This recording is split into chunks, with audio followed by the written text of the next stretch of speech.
Born ready, yeah. Let's test.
And they did need a lot of work, but it was like right on Swan Street. You have to come in and they didn't even have it and couldn't find anything close to you because it's too expensive. I just didn't have to be at least one that obviously y'all lied down out of it. It has. Oh, okay, all right, well, ours didn't have any of that, but. Oh, yeah, our parcel was like, it sells. But, we wanted to show you, we wanted, like, pastors, you know, oh, well, we put this thing in there. And this, our pastor, generally. Testing.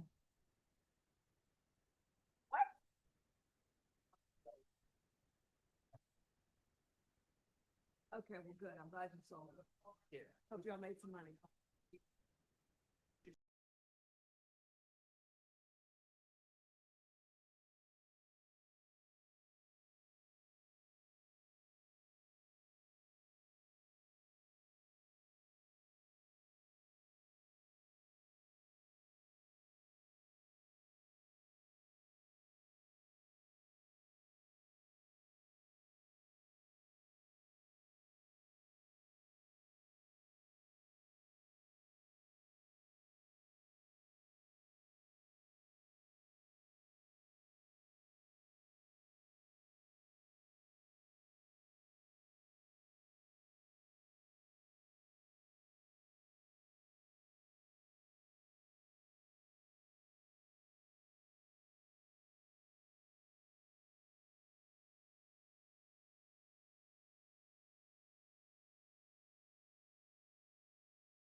we're going to go ahead and get started.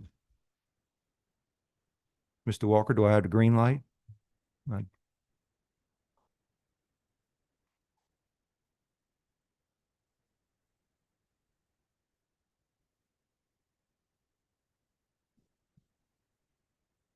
All right, we got the green light. All right, I'd like to call the meeting to order. Could I get a roll call, please?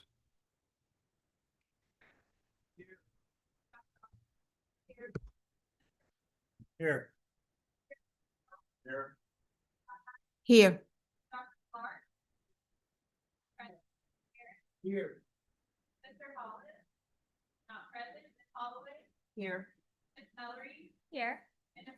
Here. Here. We have quorum. That's what I'm hearing. Good. Regents, roll call, please. Regent Aubrey, Here. Regent Cordell, absent Regent Creed, Here. Regent Gabi, absent Regent Finley, absent Regent Glazer, Regent Hickson, Here. Regent May, absent Regent Meir, Present. Regent Pryor, Here. Regent Reeves. Here. Regent Sarda, Here. Regent Shamia, absent Regent Sterling, Here. Regent Temple, absent Regent Williams Brown. Here. We have a Regent's quorum. Thank you. All right, first item, please. I'm reading it. Okay. First item is item 2.1, approval of the minutes. Got to get a motion, please. Mr. Harris, Ms. Mellerin, thank you.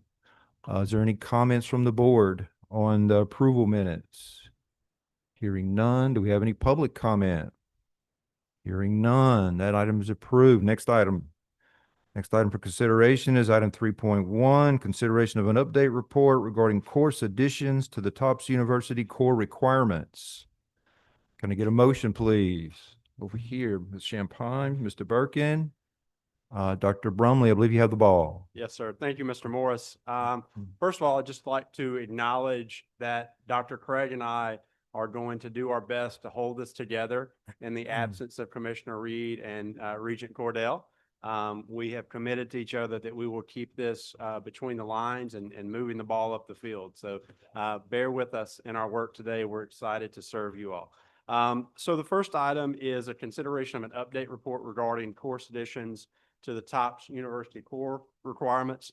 Dr. Tristan Denley is going to provide that information with support from Dr. Ernie Singleton from our office if that is necessary. So Dr. Denley. Yeah, terrific. Thanks so much for that, and good to see everyone this morning. So this is kind of a standard approach for us whenever it is that there's a request to expand course offerings in as part of the Tufts core. We have a process where we present those materials to each of the institutions, and then they're reviewed by the chief academic officers of those institutions, and then we get feedback from those reviews. These different courses, as you can see, several new languages, and then also a new social science international baccalaureate course have been reviewed by our institutions and have been found acceptable. And so we're presenting those for your consideration today. All right. Is there any further discussion from the, what should I address you guys as, the panel over here, or is there any further discussion from the panel before we go to the board? All right, hearing none. Members, regents, any comments? All right, hearing none. Is there any public comments? Hearing none. All right, looks like that motion passes. Next item, please.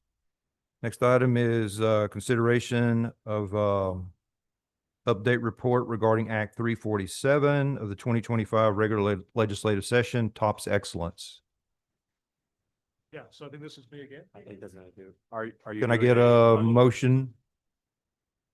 Information only. All right. Thank you. But do you want a motion to receive the report? Yes, please, sir. Thank you. Mr. Harris, Ms. Mellerin, thank you. Any exceptions? Hearing none. We're good on that one? Yeah, thank you, Mr. Morris. So we're going to keep Dr. Denley up to do a majority of the work today, I believe.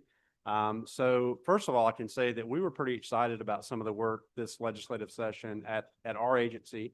And I know the same is true for Regents around TOPS and providing more opportunities and certainly opportunities for some of the highest performing students in the state to potentially retain more of those students. So Dr. Dimley, it's your presentation, sir. Thank you very much. Yeah, so echoing Dr. Brumley's comments, so last year, actually, as part of a study resolution from the previous legislative session, we compiled a sort of full 360 assessment of the state's financial aid tools. Really looking, as you might imagine, those financial aid programs had been created really across 30 years. They were created for all kinds of different purposes. They had all kinds of different approaches, different ways in which the students would demonstrate their eligibility for that, what it is that they might cover, all of those kinds of things. And we, as part of that report, we'd be happy to share that, had about 8 or 9 different recommendations for ways in which those financial aid tools could be aligned in ways that really better serve the state and, of course, serve the students of the state as well. We were very happy that many of those recommendations were, in fact, adopted as pieces of legislation, and many of them were actually passed as part of the last legislative session. One of those observations from TOPS was that as things stood, we were really losing many of the best and brightest from our state being attracted to, rather than staying in the state, being supported by the top scholarship, instead choosing to leave the state and be attracted to go and do their education in institutions in some often neighboring states. I hear some of them are actually going to Alabama. I believe that may be the case. Yeah. Yeah. We will certainly not name the states because we don't want to give them any more. Just a terrible rumor. There's a rumor from, yeah. I may have taught at one of the institutions that they We're glad to see we recruited you to God's country.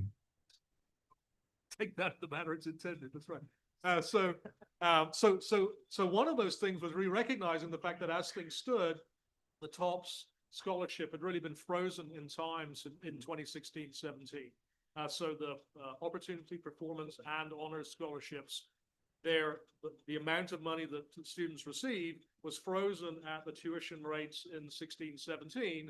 And as you might imagine, between now and then, things have changed quite considerably. Many things across our lives have become more expensive since 2016-17, and university and college tuition is certainly one of those. As part of Act 347 was really an action to try to redress that, specifically for our very best and brightest. And so one of the things that Act 347 does is to introduce a new level of TOPS for students who are scoring at the very highest level. If you have a core GPA of 3.5 at least, and then an ACT composite score of at least 31, then you are eligible for that new excellence level award. It carries an award level of up to $12,000. So tuition and fees altogether, you can receive up to $12,000 or the total of your tuition and fees, whichever is less. And so there are already students who are going to receive that excellence award this coming year. I believe there are about 140 students that LOSTA has identified who are eligible for that in this coming year, and will be receiving that. Moving forward, of course, you might imagine there will be many more students. This time around, there are many students who have already made decisions already, but certainly hope. Mr. it will be Birkin? very competitive. Yes, The 12 grand, is that per year or per semester? it is. Thank you for that clarification. It is per year. It's per year.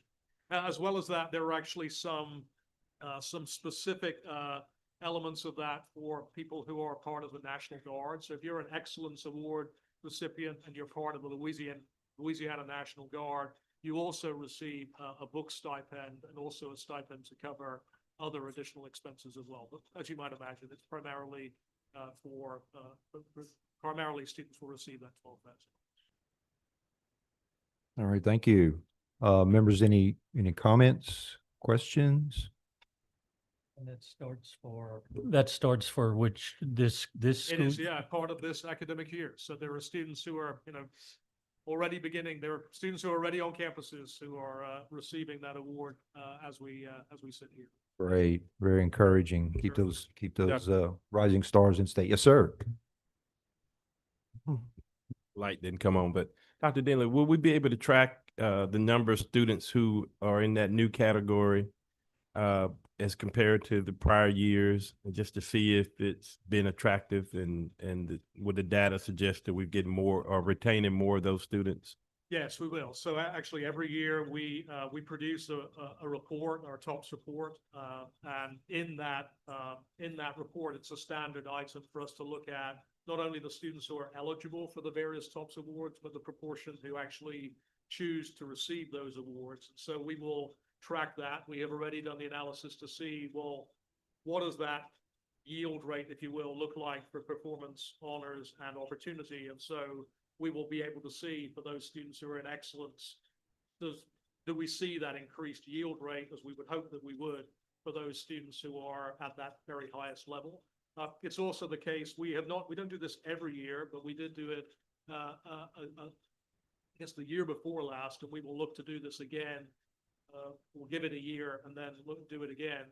We can use the National Student Clearinghouse to see where it is that students actually go. So those students who leave the state, we will be able to see how many of those students choose to see educational opportunities elsewhere, and see whether that is a different picture from the picture that we saw, to say, a year or so ago. Yeah, I think that information would be very helpful. And I know that we do these long, comprehensive audited reports, but if after registration or maybe a while, maybe before the end of the year, we could kind of see a quick snapshot at the fall semester, you know, particularly if we've seen a tick in students who are at that greater than 31 ACT in that GPA, just to see, did it have any immediate impact? I know a lot of times this would require us to study over a period of time, but. No, you're exactly right. I mean, so again, just for those who are, well, actually for all of the group, when we receive our data on a student level, course level, grade level granularity for the full semester. We get that right at the beginning of the new calendar year, in the January, February timeframe. When we get that, certainly we will look to see how many of these students who were eligible for excellence did in fact choose to enroll. As I say, this first time around, because of the fact that the act was not actually signed by the governor until the middle of the summer, we anticipate there would be many students who would have already made arrangements and enrollments and all of those kinds of things. It will be next year, I think, where we will really see this new Excellence Award really make an impact. But certainly we'd like to see what the leading indicators are to make sure that we aren't missing an opportunity that we otherwise would be able to take advantage of. Yes, sir. We will have a moment. How this change is impacting us retaining our best and brightest. That's right. That's So and I hear you agree. We will take a year to really look at that, but if there are some early wins, or if we can share the message to the institutions, if we're able to, because of this, keep a student from going to these other schools, we need to tell that story sooner rather than later. That's exactly right. Because there's always a lot of challenges during the session and legislators trying to make adjustments to TOPS. This is a very positive thing, and we need to tell that story. Yeah, I completely agree. Thanks. Excellent point. Let's recognize the wins, and let's share those good news. So, yes, sir. Just to carry that discussion about retention a little further, do we have data on how many graduates, more specifically TOPS recipient graduates, actually stay in Louisiana for their careers? I mean, that may not be something you all would collect, maybe the Workforce Commission or some conjunction. So actually, this is information that will soon be coming. So one of the things that's just been added as part of the state's data capability is a longitudinal data system called LA First. As part of that, the sort of uniting of that data across K-12, higher ed, across the healthcare industry, across the justice industry as well, there is now an ability to answer many questions that we have never been able to answer before. As you might imagine, we have not in the past been able to see whether when people graduate from us, do they in fact stay? What do they do? What do they earn? All of those kinds of things. Not that we want to know that on an individual basis, but we want to know it from a macro level across the state. It is part of the plans for this year's analysis from LA First to specifically study TOPS to see, across time, how have TOPS recipients, as you might imagine, we know that they graduate at higher levels from us, probably not going to survive. Where do they go? Through, but do they stay in the state? What does that look like across their careers? All of that, LA First will be able to provide that picture as part of their this year's report. I think. Yeah, I appreciate it. So you think within a year or so we'll have some data like Yeah, I that? think this time next year we will certainly be able to see that. Thank you. Dr. Denley, to Senator Appel's point, could you make it available to members and regents what is possible to retrieve? You know, what data you guys are actually monitoring? Be interested to see what's available. And then obviously, you know, when we get that report out, but maybe before that report is released, if we could get some appreciation for what's potentially available. Yes. No, we can certainly do that. Thank you. Any other comments? Yes, sir. So I guess following up on that, the Louisiana First will give us new data, including the Excellence Award. What data do we have right now that shows how many of percentage of our top honor students stay in Louisiana? Yeah, so to clarify, it will be a few years before we really see exactly the impact of the Excellence Award, because it is the case that only right now are students beginning to receive that. And so to see any kind of impact about where they stay and all of that, it'll take a few years. But clearly, you know, to Regent Aubrey's point, we want to try to give everything we can. Information about whether or not people do in fact stay in the state. We have as part of the TOPS report, we have a data sharing agreement with the Workforce Commission that gives us a snapshot right after graduation about whether or not people do in fact appear in the UI data, the unemployment insurance data. That gives us partial information. Right. So but not all of it. Sorry to cut you off, Dr. Dunley. I'm asking specifically of how many of the TOPS recipients choose to use their TOPS award and stay at a Louisiana school. Okay. Yes, this we can give you, and I'll be happy to share the latest TOPS report that has all of that detail. Sorry. Yeah, about that. yeah, perfect. That's all. Certainly have that. Yeah. Thank you. We'd like to get a copy of it too. Sure. Thank you. Yes, sir. Mr. Morris. yes, sir. Just a comment. It's anecdotal, but in the 9th through 12th grade space, and certainly in having conversations with a number of families of juniors and seniors each year. And many of those students are engaged in school visits to institutions which we're not naming, evidently. But I just want to further echo how important I think this piece of legislation is to make us more competitive as a state to retain the best and brightest for Louisiana. So we are just super hopeful about this particular award. Awesome. Awesome. Always encouraged when I hear Louisiana wants to be competitive globally. Thank you for that. All right. Any other comments, members? Panel is good. All right. Mr. Morris, I'd like yes, sir. to recognize Mr. Temple and Dr. Shamaya that I'm sorry, Enter- Mr. Temple has joined us. Welcome, Mr. Temple. Dr. Shamaya, welcome. Thank you for that, Dr. Brumley. All right, if we have no comment from members or regents, is there any public comment? Hearing none, is there any exception? Hearing none, that item's passed. Next item, please. Consideration of update report regarding the Tri-Agency Teacher Apprenticeship Initiative. Got to get a motion, please. Mr. Temple, thank you. Mr. Harris, thank you. Yes, sir. So we're really excited about the way in which the K-12 space has cut teacher vacancies over the last few years. We've really cut that by nearly 60%. And that's through a number of different efforts. Certainly individuals coming through the traditional colleges of education, but also alternate pathways. Our associate teacher program, where individuals with associate degrees can become teachers of record and enroll in four-year institutions to complete their degree.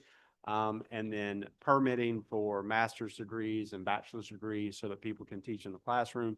But also this new space of apprenticeship that we're looking at for teachers, but also many other professions in the state of Louisiana. So Dr. Denley, along with Dr. Geoffrion from our team, and I believe Dr. Calderon, representing Southeastern, are here this morning and can make remarks about this particular endeavor. But Dr. Denley, I believe we'll start with you or Dr. Craig. Yes. Hi, yes, Dr. Joe Freon and Dr. Calderon, if y'all could come up, that'd be great. Great. Good morning, everyone. We're so happy to be here and to talk with you just very briefly about the work that we are about to begin, but wanted to explain that this really is the next iteration of the work that has been underway for several years. Many of you know that we've come to you at the joint board meetings, talking with you about the Teacher Recruitment Retention Task Force and the good work that that task force did over the last several years. That particular task force sunsetted on June 30th, but towards the end of that work, the committee felt like what's the next phase of our work? What should we hop to next? And focusing on this idea of teacher apprenticeships and really leaning into our connection of leaning into education to workforce pipeline.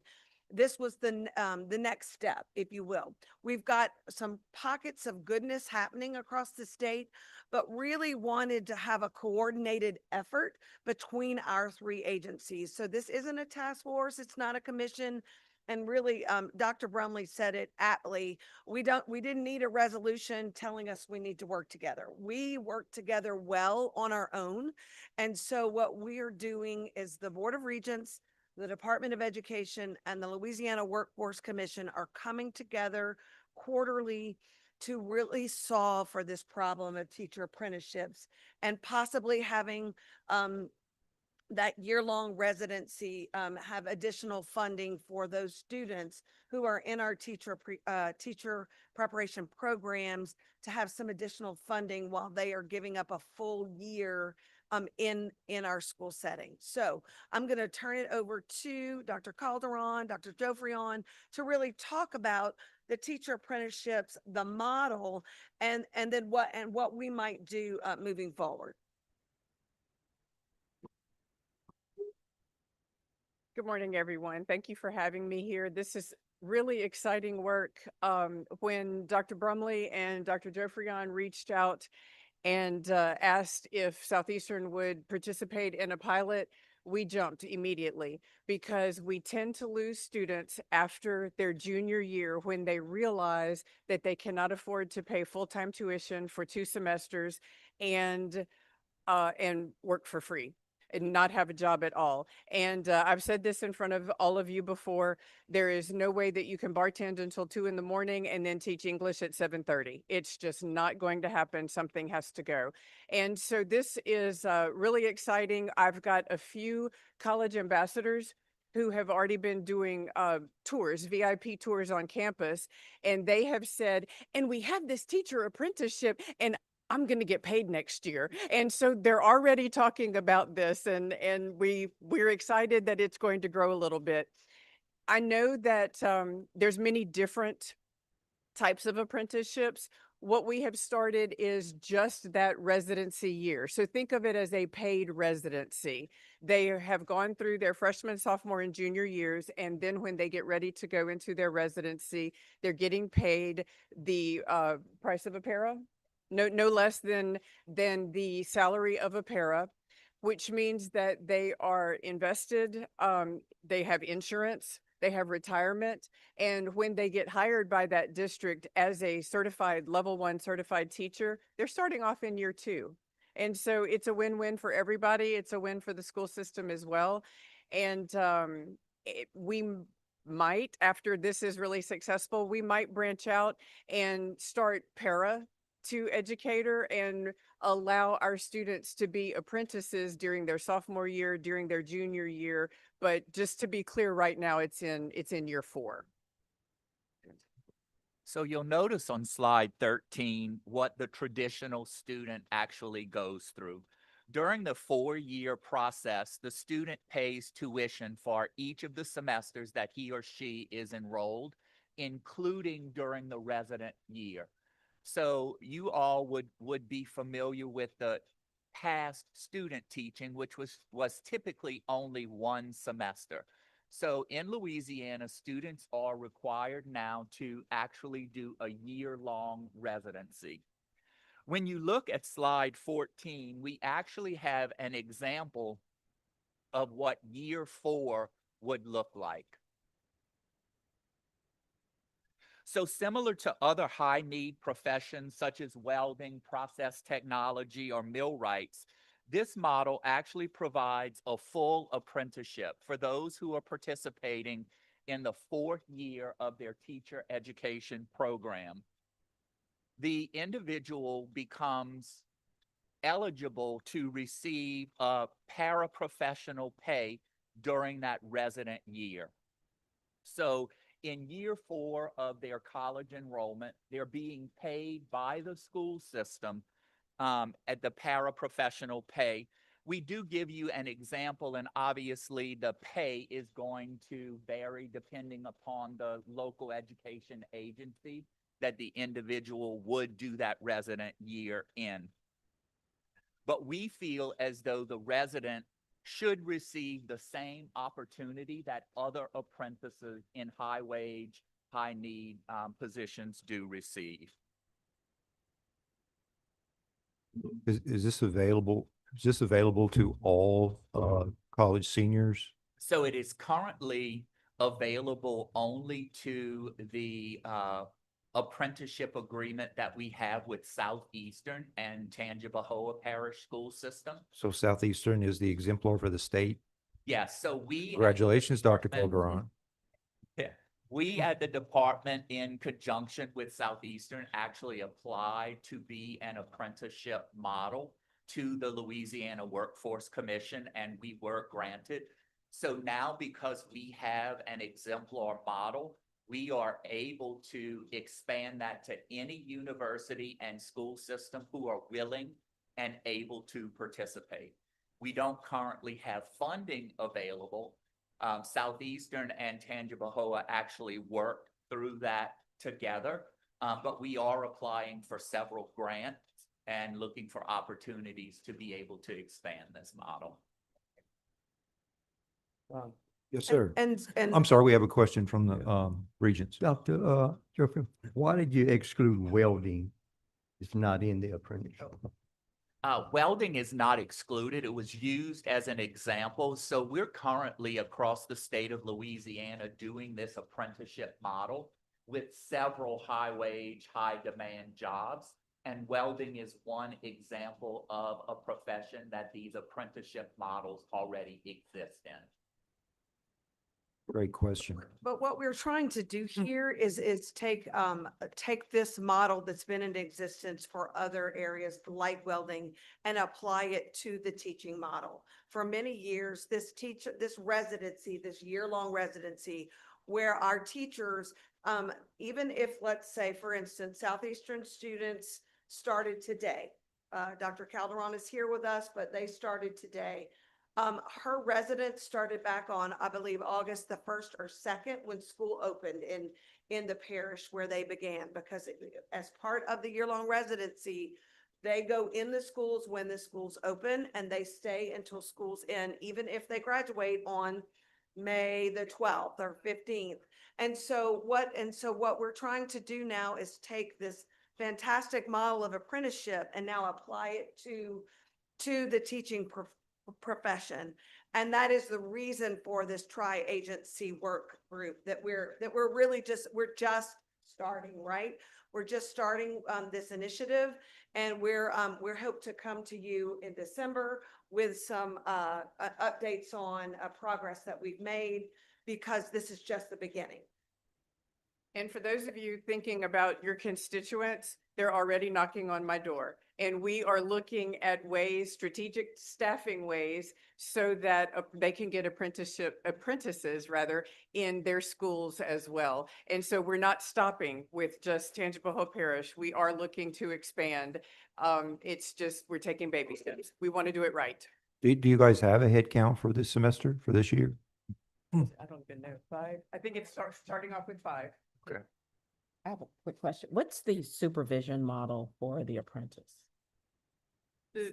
For the apprentice, Yes. it's exactly like the residency, which is they have a certified mentor teacher in the classroom, and then they have one of my faculty members that is a professor in that area, English education, biology education, music education, and that does the supervising and the evaluation based on, we started off with the NIET Aspiring Teacher rubric, which now is the LAER, Louisiana Aspiring Educator rubric, and that is what we evaluate on. So whether it's a paid residency or an unpaid residency, there, you cannot tell the difference between the evaluation or the setup. Everything is the same.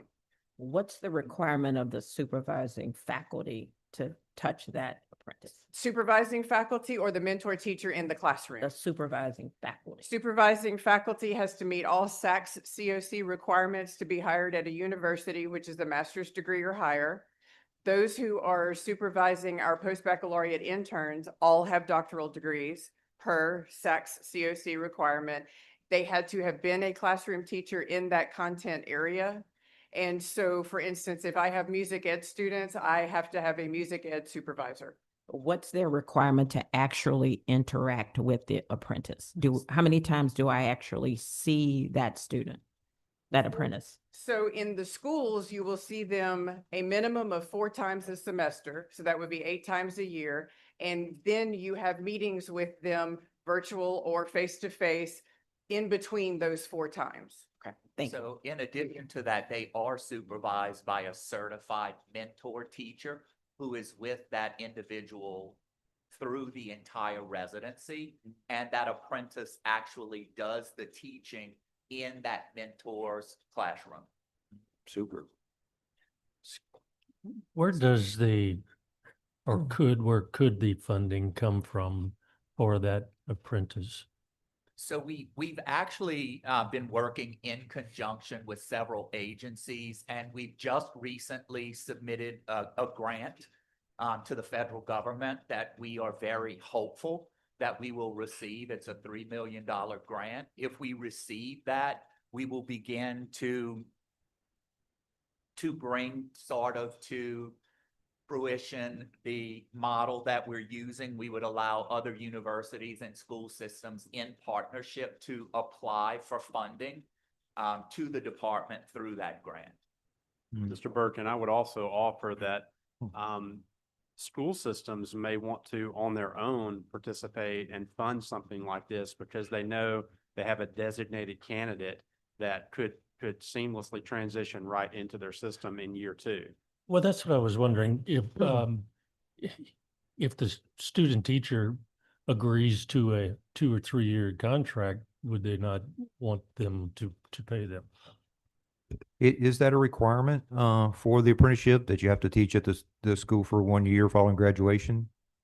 The school will decide how many years. It's typically 2 to 3. And so if I pay you during your last year of your undergraduate program, you're going to come work for me if I have space for you for X number of years. And you see that, Mr. Morris, in other professions. So it's not uncommon. It is a bit uncommon in the teaching profession because it's not something that has previously happened.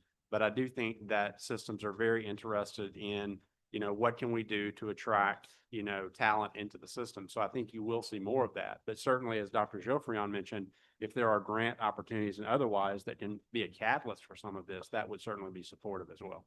And more, the research is showing that those who go into the education profession typically will teach within their backyard. It's like a 15-mile span, and the educator is teaching in that span. So committing to a place that you do your residency is not something that is extraordinary for that individual who would likely teach in their home school system anyway. Just want to reiterate, on the nursing side where we do this, the likelihood that you work where you have a stipend is greater than 90%. For those that are, I know my preceptor, I like the environment, I've been treated well, I have somebody at least in the beginning that's going to help me navigate. So it's proven to be a worthy investment on the private side where we do this. Absolutely. So if you look at slide 16, there's obviously several benefits, not only to the resident, but to the school and the school system. I'd just really like to highlight the bottom two bullets. So Dr. Calderon and Dr. Brumley have both mentioned para-educator vacancies. So just like the shortage that we're facing with teachers, we're also facing vacancies in the para-educator position. And when you're hired as a paraprofessional in that resident year, what it does is it reduces the teacher-pupil ratio. So if you have 25 students, or I should have picked an easier number, if you have 20 students and you have that resident, it's a 1-to-10 ratio in the classroom. And instead of hiring someone who would just serve as a para, you're hiring someone serving as the apprentice, who will then become one of your certified teachers the following school year. In addition, we know that those who typically do student teaching want to remain in that school because they create those relationships. And then another benefit is when the resident moves into the first year of teaching, they're actually on the second year of the pay scale.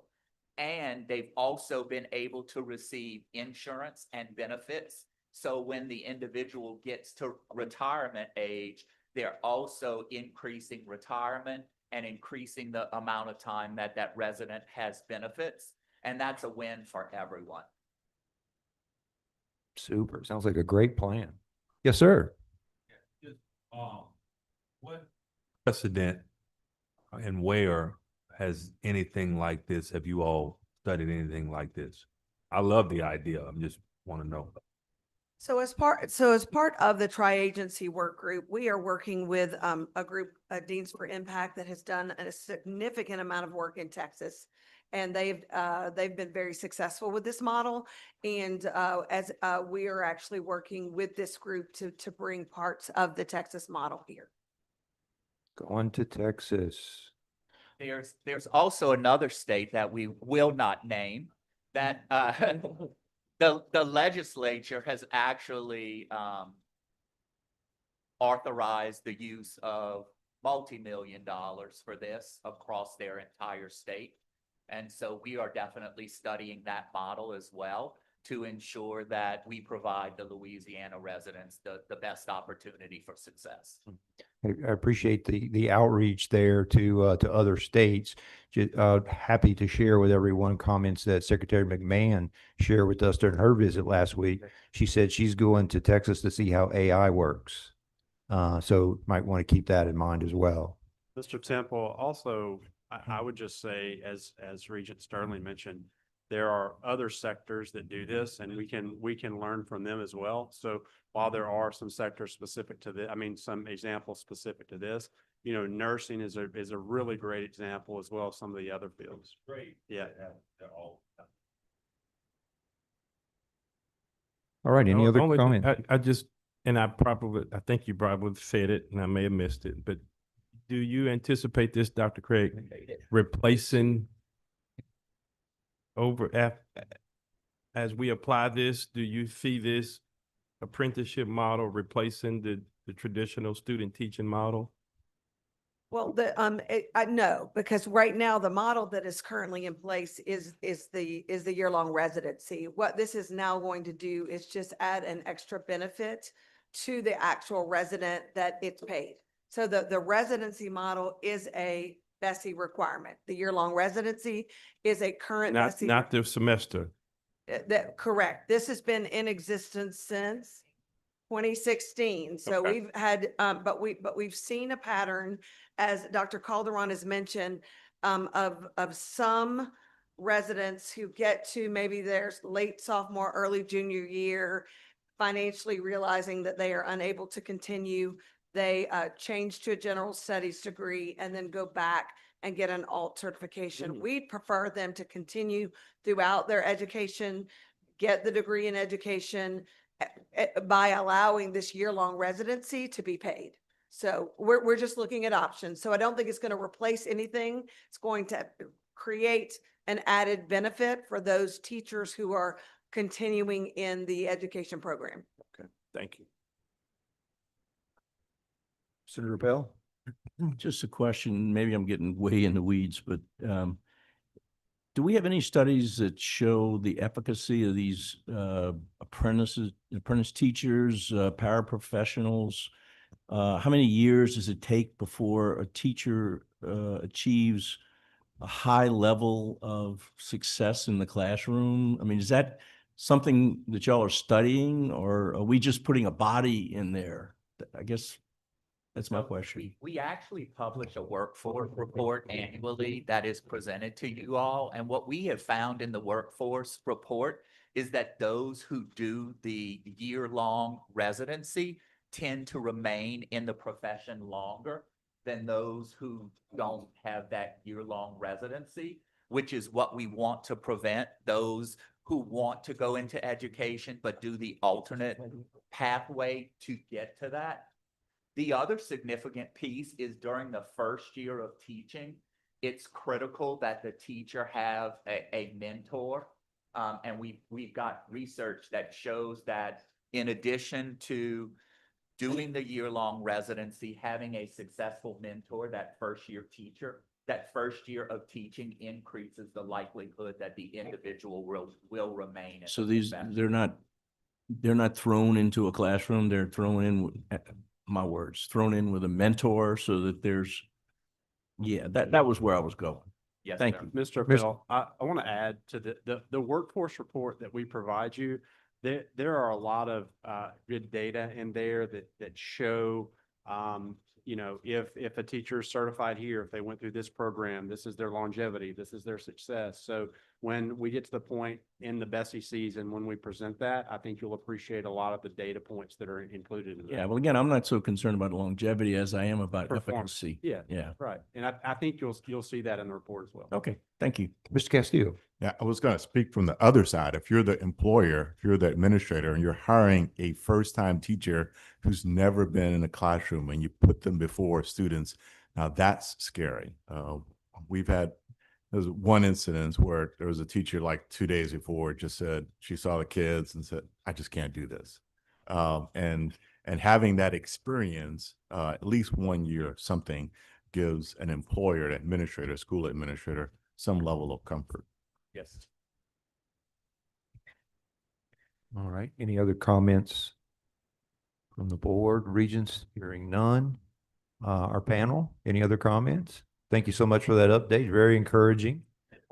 Any public comment on this one? Thank Hearing you none. guys for a wonderful report. Look forward to hearing more. Thank you. All right, our next item, consideration and an update report regarding the task force on career alignment. Can I get a motion, please? Mr. Harris, Ms. Holloway, thank you. Yes, Senator sir. Brumley? Yes, sir. I too want to add my thanks to Dr. Craig and Dr. Calderon and Dr. Geoffrion for working together on that and providing a good presentation. Moving back to Dr. Denley for a consideration of update report regarding the task force on career alignment. Yeah, thanks so much. Actually, before I go into that, I do want to clear something up from my previous remarks. I think I understated the number of students who LOSA has identified as being eligible for the Excellence Award. I don't want you to have the wrong number in your head. So there were 1,415 students that LOSA has identified in this current year will be eligible. Wow. 1,451 greater than 31. Yeah. Yeah. So it's a goodly number of people. That's impressive. It is. Thank you. Sorry about that, but I thought it important to have that detail cleared up. Thank you. So for yeah, that. so on to this resolution, and this is really thank you so much to Senator Edmonds for his support and efforts in this work. It really, in many ways, is along the same kind of theme as what we were talking about for the Excellence Award, because the reality is that on the one hand, we lose our best and brightest when they choose where it is that they go to college.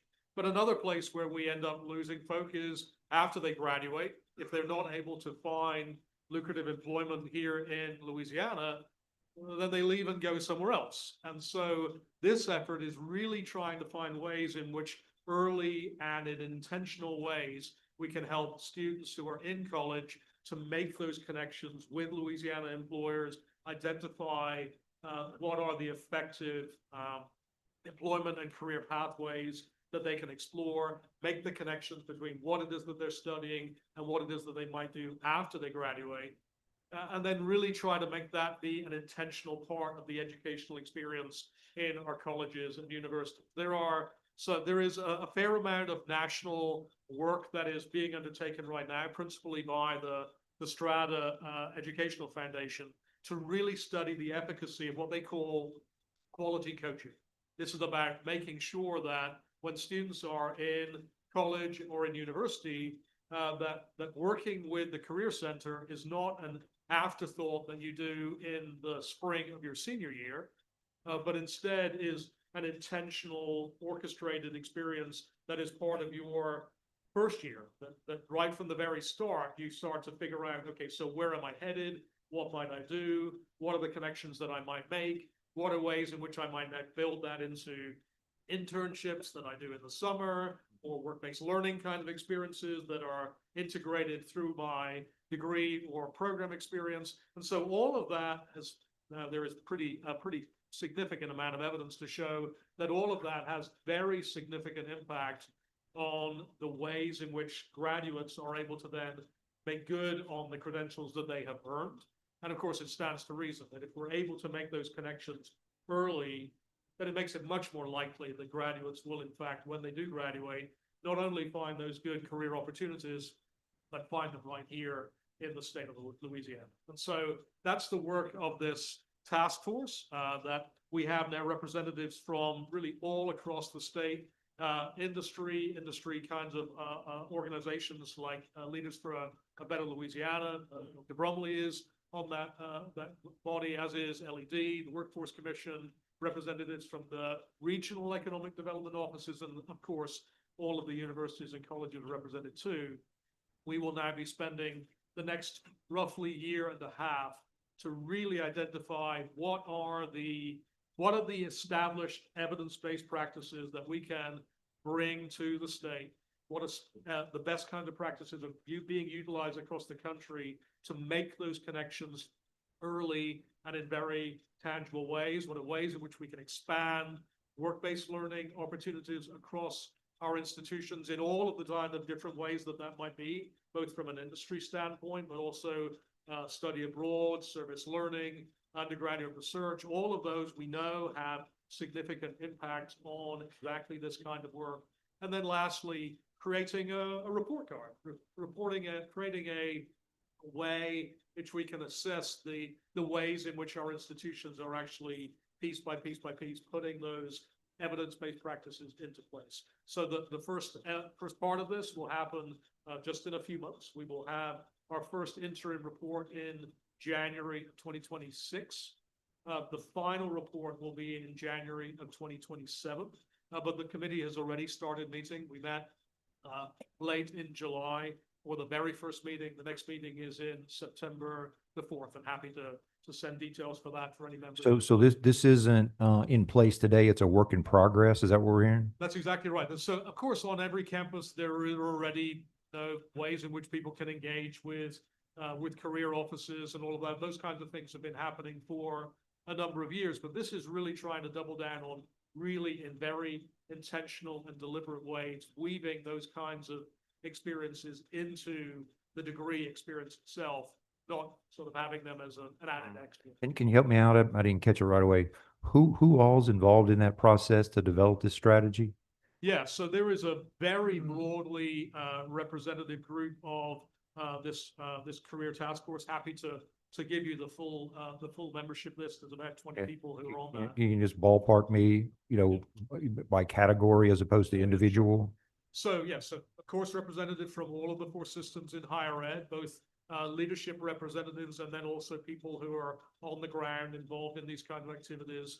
Representatives, it is co-chaired by the commissioner and then also Secretary Showen from Workforce. Commission. Yep. Brumley is on that group, as are members from all of the different industry organizations. Leadership for Better Louisiana, the Pelican Institute is also on there as well. as well as economic development offices. LED, all of the 8 REDOs are represented as well. And then we also have, that's right, we also have four students. Okay, good. As well. So it's Good. very broadly represented. Very good, very good. Any comments, members? Okay. Next slide, is that it, or? Yes, sir. All right. Any other questions? Yes, sir.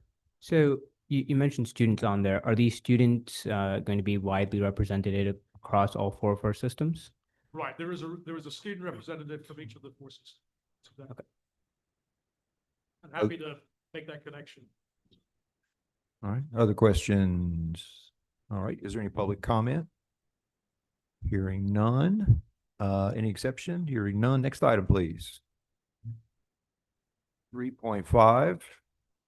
Last item on our agenda. Consideration of Extension Academy Helix membership, STEAM Academy and City of Baker Schools. Can I get a motion, please? Mr. Castillo. Okay, Dr. Armstrong, Senator Pell. Thank you, Mr. Morris. As you are certainly aware, we have a couple of sites in the state, New Orleans and Shreveport, where these extension academies exist for students for whom are on track for a graduation, but they may not be on track for a TOPS award or a credential of value. And so what these extension academies essentially do is give these students additional time and additional year in these settings to get where they would like to be so that they can enter into university space or the workforce in a better position. And so what we have today before you, and Dr. Ernie Singleton from our team is here to take any specific questions should you have any. But we are recommending the approval of an extension academy here within the city of Baker with an agreement with Helix Community Schools.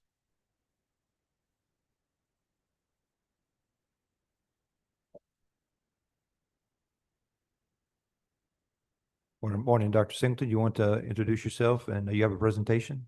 No presentation, but we recommend approval of the Extension Academy, and Dr. Singleton and myself are more than willing to take any questions. Okay, great. Thank you. Yes, sir. I move for approval. Okay. We got a second. Thank you. Got a motion and a second. Thank you so much for that. Do we have any comments for Dr. Singleton or Superintendent Brumley? All right, hearing none. Is there any public comment? We do have a comment. Can you make a comment, even though you recuse yourself from the vote? I can always count on my good friend, Mr. Temple, to put me on the spot. In fact, I'd love to do so. I think this is such a wonderful opportunity for our students. And again, these are students who have met all the graduation requirements, but they're not quite there in terms of being prepared to enter into college or get some sort of credential. And we have kids that we lose and they fall in this gap where they finish high school, but they don't have a path to college or to career. And if they could get one more year with some support, with some help, then we can bridge that gap. And so this program allows us to do it. All too often, I'll see a graduate that is working at a local convenience store or some other place, and they were a good student, really good kid, but they fell within that gap. And so this law allows us to support them for a little bit longer and help bridge that gap. So I thank all of you for your support and the department for putting into policy something that the law has created for some time and we're taking advantage of for kids. Thank you for that. You obviously have unanimous support here and we wish you the best. Thank you, sir. Yes, sir. All right. Any other comment? All right, hearing none, no public comment, no exception. Dr. Brumley? Yes, sir. In closing remarks, I think I probably speak for Dr. Craig when we have an ask for you. Our ask is that you notify Regent Cordell and Commissioner Reed that we kept this between the lines and we moved the ball down the field. And so we appreciate all of the work that you all do. I know that we enjoy working together and we collaborate consistently. And if our office can ever help in any particular way, just let us know. Thank you for that. We look forward to convening again in December. Mr. Senator Pell? Mr. Chair. Yeah, I'd just like to throw something on the table, and particularly a request to Regents. BESE and Department of Education are undertaking preliminary steps of looking into what the classroom of the future will look like in the world of AI. We need a vision of where we're going to be in 5 years, and 10 years, and 20 years, so that we can do those steps necessary now, that we can be on the cutting edge of integration of AI and other processes into those classrooms of the future. So from the perspective of our relationship with Regents, you guys have the expertise in the universities. In particular, we're looking for futurists, people with broad knowledge of where these technologies are today, but where they're going to be in 5 years, and how that can fit into our strategy as we go forward. So I just wanted to make that pitch. There's no specific ask other than we're going to be reaching out over time, looking for assistance, and also for connections with, say, some of the bigger vendors like Google and Meta and different things of that nature, because I know that they participate at state levels in helping design systems. So anyway, that was it. I don't have anything other than comments. Well, I was looking for my good friend, Dr. Denley, but he must have stepped out. I know you're right. Okay. Talk about what you're presenting today, but we actually were planning to talk about this in December and talk specifically about what you're asking about. Okay. Because I think we are also, from a Regents perspective, thinking about what the future looks like. And so maybe talk about. And I might add one last thing in relations to workforce. I follow the business journals a lot. There is a huge undercurrent of change in workforce as a result of AI, especially in white collar jobs and in manufacturing jobs. It's not directly related to K-12 education, but it does relate to where the jobs are going to be in the future. So that's another aspect of this. So I'm sorry. Dr. Denley, I know you and I have discussed this, and just want to let you know that you and I both serve on the SREB AI Commission, and I have shared those deliverables with the LDOE staff, so they have that information already. Terrific, thank you. Yeah, exactly. I was sure enough going to mention our work together on the SREB work, which I think has been very eye-opening and very, I think, very well crafted. So that's given us a lot of insights into the way that things are unfolding, not only here, but across on a national level. This afternoon, as part of our momentum moment, we will actually be announcing a partnership that the Board of Regents institutions, all of our state universities and colleges have entered into a partnership with the National Association of System Heads and also Google, to be able to make available all of Google's professional certificates to every faculty member, staff member, and student across all of Louisiana's public universities and colleges. So I think this is a pretty unique step across the country. As you might imagine, there are many states across the country who are also looking at much of this work in AI, but to make all of these resources completely freely available to the entire both student and staff and faculty population across the state is quite an undertaking. One of those certificates, and actually all of the Board of Regents board members, I believe you were given access to this yesterday, and so I presume you did your homework last night. Sure enough. But of course I'm joking. But so all of our board members were given access to the AI Essentials course yesterday evening. It is not now that you have access to that, you actually have access to all of those Google micro-credentials should you choose, but certainly we are very much going to be recommending that as many and as much people are involved in utilizing that resource as well as others as well. So Regents members can earn micro-credentials in AI. That's what I'm hearing. Is that right? Exactly right. Wow. Some may already have them. Wow, that's impressive. That's cutting edge for sure. Mr. Castile, thank you. I'm sorry. Mr. That's okay, Castile. Mr. Morris. AI can't fix everything. There you go. Let me take advantage of an opportunity, given that we're having this discussion on AI, and Mr. Morris has been doing a wonderful job from the BESE perspective of leading the charge. I really want to thank the St. Landry Parish School Board and system. As some of you know, Regent Arbery, thank you for your technical help recently. We launched in partnership with that school system and Helix AI and Medical Academy that opened 2 weeks ago as a K-5 school to grow. And so we're talking about, Senator Appel, what does the future look like? And being able to expose children and have them to not only just think about what AI is, but to become active participants and learners and creators for the future. So given that we have both BESE and the Board of Regents here, and we're not just trying to predict the future, but trying to create the future, this is a wonderful opportunity. And for the very courageous, forward-thinking members of the school board in St. Landry Parish, I just wanted to share that. And Dr. Brumley came to our groundbreaking, then a year later to our ribbon cutting ceremony. And I'm so pleased. It is a wonderful new school. If you're in St. Landry Parish, anytime in the near future, you should come by and see what's happening in my little small hometown of Opelousas. Congratulations for that, Mr. Castillo. Dr. Armstrong. What I'm interested in and hope that we can expand is how we can collaborate and coordinate your teacher preparation programs with AI, with our teachers that are already in the classroom that also need that preparation and support. So I think those discussions, ongoing discussions, would be wonderful. Then that's right. That I believe is the plan for the 7th. Yes, that's correct. I want to echo and certainly applaud the effort on AI, but I also want us to not forget our students are coming into the workplace without the emotional intelligence and the social soft skills. And we are certainly beginning to see that group of individuals that went through the COVID college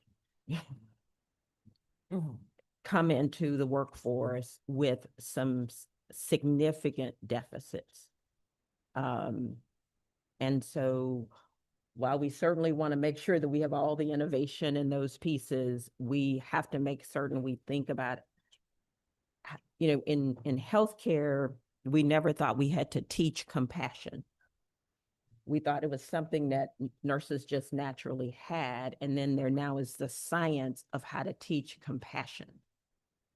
And so we need to think about the science of how do we teach the science of those soft skills. And you guys know more about that. And while I'm talking about that, I want to also applaud the effort of fundamentally getting our reading scores K-4.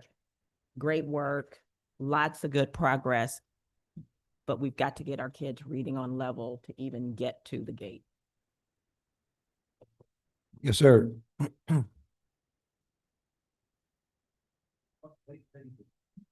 They didn't sit us together today because we asked too many questions when me and David sit together.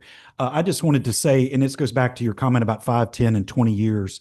For the entire time that I was born in New Orleans, lived in Louisiana my whole life, and so I have felt like I've been a defensive player in our state in so many different ways, not only in education, but in business and so many other areas. And I have been so pleasantly surprised to see our state go through a transformation, business, education, whether it be BESE or Board of Regents, where so many great things have been achieved. And as you talk about the 5, the 10, and the 20-year plan, AI, and these other things that are involved, I love the fact that we're an offensive player now. And as a state, that we are, Dr. Reed is with Misty, they're over in Oxford. They were invited to that. And so people are now seeking Louisiana's advice. And so I think my responsibility and all of our responsibilities is to make sure that we continue to grow and do things to move forward. And so as you talk about AI and how to integrate that, the programs that you spoke about this morning, I'm overwhelmed. My first joint meeting, but I'm overwhelmed at the things you're doing to continue to grow education, which education is a way that changes lives. Once somebody is educated, that can never be taken away from them. And so I'm passionate about that. I know all of you are. I'm speaking to the choir, but I just want to see us continue to do that so that we do have this 5, 10, and 20-year plan. So that we continue to be an offensive player and grow and do better and better. And so I'm just proud to be here, proud to be a part of it, but I'm also proud to hear these conversations and the passion that the different people on this, in this group have towards not only doing the right thing, but being an offensive and player as far as moving us forward. So thank you. Thank you for your comments. That any reference we have, I think, to our desire, our passion to compete in a global economy is really going to get us headed in the right direction and at the right pace. It's going. I'd share with folks a lot here lately that this thing is going so fast. I feel like we're headed in the right direction. We're on the bus. The bus is going in the right direction. But we want to be on the plane, right? And you know what? We want to be on the front of the plane. But it takes the attitude that you're talking about with the can-do attitude, proactive attitude. We want to compete. We want to be successful. So thank you for your comments. I would say more, but in the interest of time, because you wanted a short meeting, I won't. But we do have Chairman Cordell appointed me as chair of the AI committee from a policy perspective. And so we will be doing more, and you'll hear more collaborative opportunities, how we're going to integrate those conversations across systems. I will take that back in terms of including the BESE board as a part of that conversation. My only point was I just wanted for the record, because you move meeting fast, congratulations.